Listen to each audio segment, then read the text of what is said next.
Halo, assalamualaikum warahmatullahi wabarakatuh. Perkenalkan, nama kakak Rosalinda. Pada video ini adalah untuk mempresentasikan media pembelajaran yang kakak buat. Nah, media pembelajaran kakak buat ini adalah berbentuk video pembelajaran yang interaktif dan menarik. Kakak harap adik-adik yang melihatnya dapat memahami dengan baik apa yang kakak sampaikan. Mari kita simak video yang kakak buat dari media pembelajaran ini.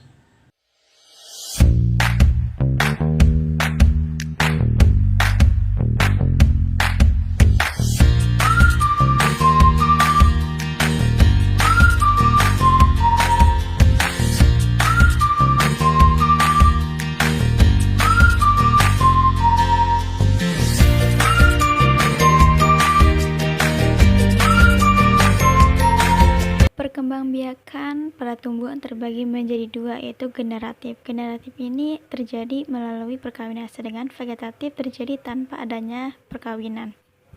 Sebelum kita mengetahui bagaimana perkembangan biakan pada tumbuhan secara generatif, alangkah baiknya kita mengetahui bagian-bagian pada bunga tersebut. Yang pertama ada mahkota, ada benang sari, ada kelopak, ada dasar bunga, ada tangkai bunga, ada bakal biji, tangkai putik, kemudian ada kepala putik. Kepala putik ini adalah sel kelamin betina atau sel telur. Kemudian ada tangkai sari, lalu ada kepala sari yang tempatnya serbuk sari yang merupakan sel kelamin jantan. Pada proses perkembangbiakan terjadi melalui proses penyerbukan dan pembuahan. Diawali penyerbukan yaitu melekatnya atau jatuhnya serbuk sari yang berada di kepala sari ke kepala putik. Setelah terjadinya penyerbukan pada serbuk sari, tumbuh bulu serbuk sari yang akan menuju ke ruang bakal biji. Di dalam ruang bakal biji terjadi pembuahan, yaitu peluburan serbuk sari sel kelamin jantan dengan putik sel kelamin betina atau sel telur. Hasil pembuahannya adalah zigot, yang kemudian zigot berkembang menjadi biji dan bakal buah. Kemudian bakal buah berkembang menjadi daging buah.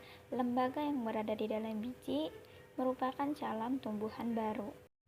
Selanjutnya perkembangbiakan secara vegetatif, yang dimana tidak melalui proses perkawinan. Terbagi menjadi dua, ada vegetatif alami dan vegetatif buatan.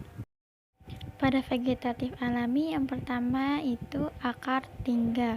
Akar tinggal ini adalah batang tumbuh menjalar dalam tanah, atau bisa disebut sebagai akar nimpang atau akar tongkat. Contohnya ini ada lengkuas, jahe, kunyit, dan temulawak. Pada proses perkembangbiakannya cukup ditanam di dalam tanah dan disiram secara teratur. Selanjutnya umbi lapis. Umbi yang berlapis-lapis dan tebal sehingga membentuk seperti batang. Di antara lapisan tersebut terdapat bakal tunas yang jika ditanam akan membentuk tumbuhan baru. Selanjutnya ada umbi batang dan umbi akar.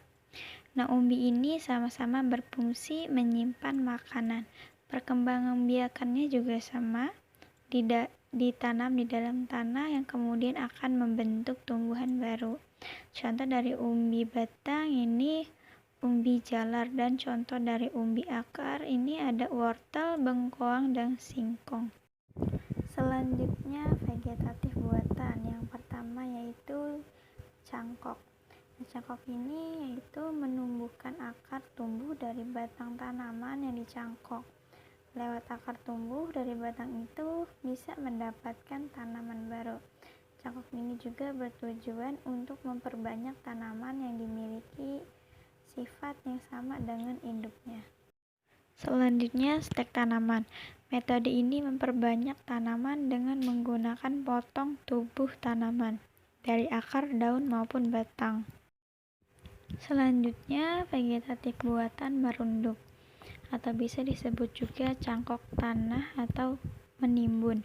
Cara perkembangbiakannya ini seluruh batang dirundukan kemudian ditimbuni tanah pada beberapa batang pada tumbuhan, dengan tujuan bagian tanaman yang ditimbuni tanah tersebut nanti akan tumbuh akar.